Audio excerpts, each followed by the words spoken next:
To take a couple of minutes just to tell you who we are and then talk a little bit about some of our plans and what we're looking to do in the space. So for those of you who don't know us, we are, to Robert's introduction, an environmental investor. We're 100% owned by the UK government with 3.8 billion of capital to invest in green projects. So delighted to hear that Robert has ambitions with the team to do 500 megawatts. We seek to mobilise private sector investment, to Nick's point, where you can blend public sector capital with private sector capital. That's how you get real scaling up of industries, and that's something that we'll talk a little bit about how we've done later. And we're looking to accelerate the UK's transition from our current economy to a green economy, of which clearly a community energy component is a critical part. We're headquartered in Edinburgh. Lord Smith is our chairman, and we have a team of 100 people, of which 70 are specialist investors or technical experts. In terms of what our job is, so we're looking to make green and profitable investment. There's no trade-off between the two. We look to make sure that every single one of our projects gets the right risk-adjusted return, and we look to make sure that they deliver on our green targets that were given to us by the UK government. Part of the reason we're so focused on getting the right return from our projects is that we're looking to crowd in capital alongside us, and that's not what we're going to do if we're not making great returns. And we believe that in the community energy sector you can make great returns, and that's one of the reasons we're here today. In terms of where we invest, to date we've been focused on offshore wind, waste and bioenergy. And as of the middle of the last year, we got approval from Brussels to invest in what we're calling the community scale renewables sector, and we'll talk a little bit about what that means. In terms of what we've done to date, so we are focused on green and profitable. We've invested 2 billion in the last 2.5 years into 43 projects and 7 funds. It's worth noting that over half of those projects are providing energy to local communities or businesses, or saving energy for local communities and businesses. We've invested alongside 70 co-investors, similar to Nick, a very broad swathe of banks and infrastructure funds, asset financiers, engineering companies that want to do more in the UK. And those investors have put 5 billion of capital alongside our 2 billion to creating new infrastructure projects in the UK that wouldn't have happened if we hadn't been investing in them. Those investments will deliver a saving of 1.8 million tonnes of waste from landfill on our waste and recycling side.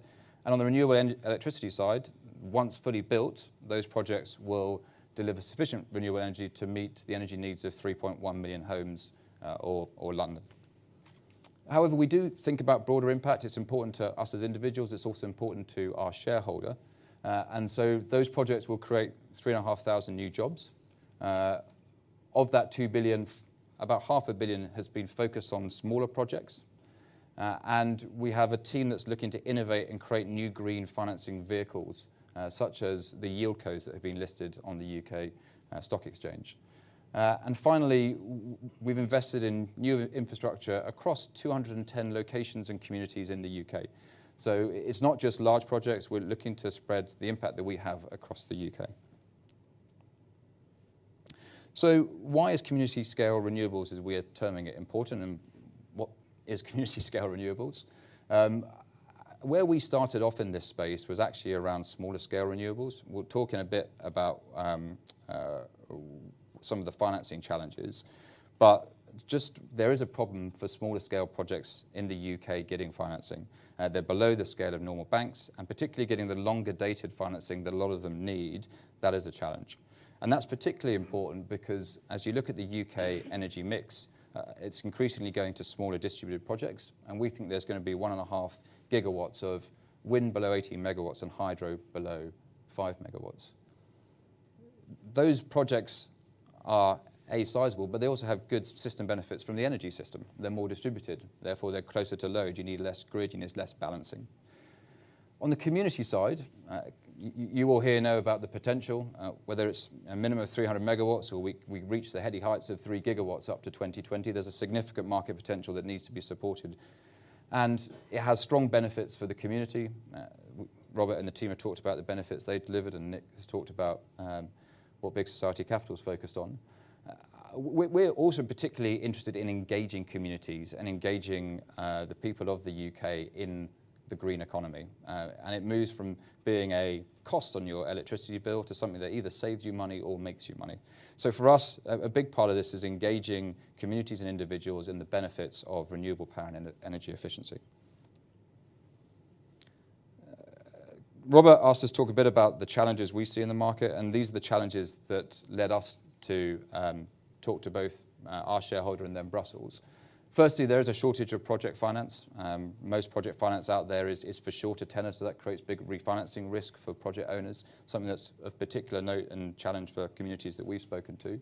And also, there's very few players playing in the smaller end of the market. That was really compounded by the withdrawal of the majority lender in the market, Co-op, a couple of years ago. Obviously, changes in the EIS VCT environment. We talked about some of the benefits, tax benefits that the community sector can get, but those have impacted smaller scale markets.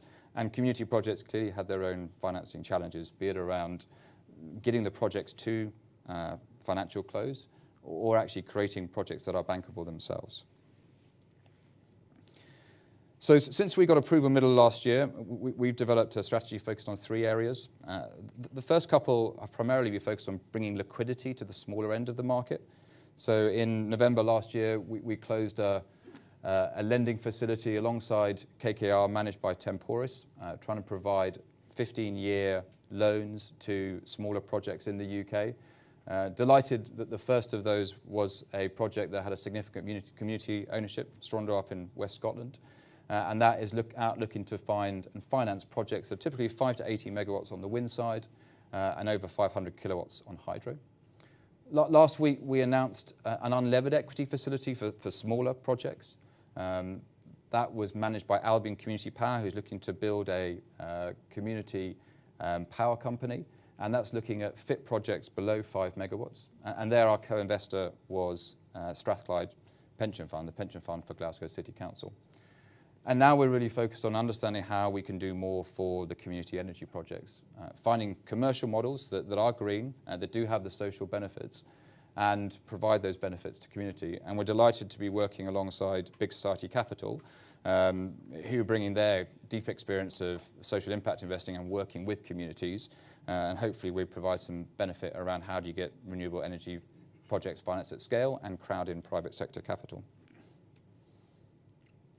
So what are we looking to do? We're looking to find projects that have the green and commercial returns, but also have social returns. We're looking to be additional to the market. We don't want to replicate anything that's out there, but we're looking to find platforms that are scalable and replicable, and actually creating an end-to-end solution. So I think that there's lots of pockets of capital. There's lots of groups that can advise, but help them take these projects from a good idea in a pub all the way through to a finance project, and then actually aggregating those pockets of capital and bringing in long-term institutional investors where you really drop that cost of capital is where we're looking to work with those in this room and others to deliver.